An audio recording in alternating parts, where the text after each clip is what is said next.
হযরত হাসান বসরি রাহমাতুল্লাহি আলাইহি তিনি তাবিঈ ছিলেন। ইনার যখন জন্ম হয়েছে বাবা কোলে করে নিয়ে আসছেন, হযরত আলী রাদিয়াল্লাহু তাআলা আনহুর কাছে দিয়েছেন, হযরত উমর রাদিয়াল্লাহু তাআলা আনহুর কাছে দিয়েছেন। হযরত উমর রাদিয়াল্লাহু তাআলা আনহু বলছেন, কি জন্য নিয়ে আসছো? বলে তাকে তাহনিক করানোর জন্য নিয়ে আসছে। তা তাহনিক কি দিয়া করানো? খেজুর বা কোনো মিষ্টি কিছু আনছো না কি? বলে না। কই তাহলে কি দিয়া তাকে তাহনিক করামো? কই কিছুই তো আনি নাই, আপনার মুখের লালাটা দিয়া আপনি তাকে তাহনিক করায়া দেন।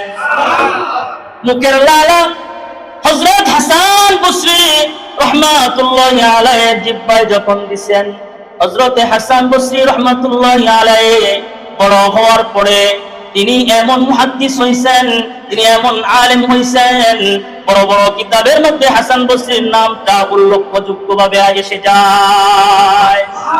হযরত হাসান বসরি রাহমাতুল্লাহি আলাইহি তিনার জিহ্বার এত পাওয়ার ছিলেন, তিনি মানুষদেরকে লিখে লিখে জান্নাতের সনদ পর্যন্ত দিতেন।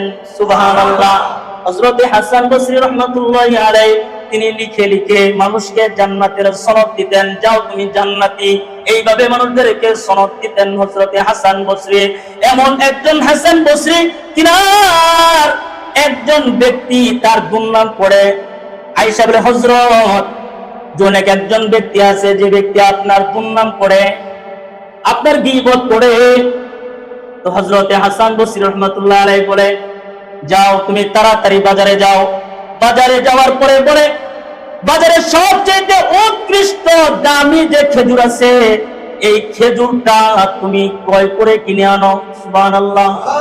দামি খেজুরটা ক্রয় করে কিনে আনছে, সুন্দর করে প্যাকেজিং করছে, যেরকম ভাবে গিফট দেয় যাতে আকর্ষণ দেখা যায়, এরকম ভাবে সুন্দর করে গিফট দিয়া তার বাড়িতে পাঠায় দিছে। যে হাসান বসরির গীবত করে তাকেও অপবাদ দেয়, তার বাড়িতে পাঠায় দিছে। তার বাড়িতে যখন পাঠাইছে, পাঠানোর পরে বলতেছে, এই সুন্দর গিফট আমার জন্য কেউ উপহার করে পাঠাইছেন। যিনি নিয়ে গেছেন তিনি বলেন, হযরত হাসান আপনার জন্য পাঠাইছেন। আল্লাহু আকবার বলেন। হযরত হাসান আপনার জন্য বাজারের সবচাইতে দামি বস্তুটা আপনার জন্য ক্রয় করে আপনার জন্য উপকৌটন হিসাবে, হাদিয়া হিসাবে পাঠাইছেন। এই হাদিয়া দেখে ওই লোকটা তিনি হতাশারম্ভ হয়ে গেলেন, আশ্চর্য হয়ে গেলেন। আমি যার বদনাম করি, আমি যার গীবত করি, আমি যার সাকায়াত করি, এই মানুষ আমার জন্য হাদিয়া পাঠায়, তিনার মাথায় ধরে না, পাগলের মতো হযরত হাসান বসরির বাড়ি চলে আসছেন। সুবহানাল্লাহ।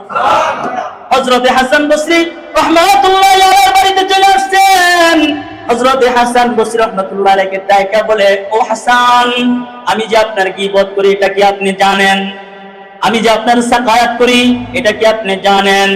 ওই জানি বিদায় তো আপনার বাড়িতে হাদিয়া পাঠাইছি। জানি বিদায় আপনার বাড়িতে হাদিয়া পাঠাইছি। ওই আমি আপনার দুর্নাম করলাম, আমি আপনার গীবত করলাম, তারপরেও আপনি আমার জন্য হাদিয়া পাঠাইলেন, বুঝলাম নয়। ওই আপনার চিরস্থায়ী আখিরাতের আমল, চিরস্থায়ী জান্নাতের আমলটুকু আপনি প্রতিদিন আমার জন্য হাদিয়া পাঠান। আমি দুনিয়ার সবচেয়ে উৎকৃষ্ট উপহারটা কি আমি আপনার বাড়িতে পাঠাতে পারি না? আপনার সবচেয়ে যে আমল আপনাকে জান্নাত পর্যন্ত নিয়ে যাবে, আমার গীবত করে, আমার দুর্নাম করে আপনার আমলটা আপনি আমারে দিয়ে দিতেছেন, আমার জান্নাতটা সহজ বানাইতেছেন।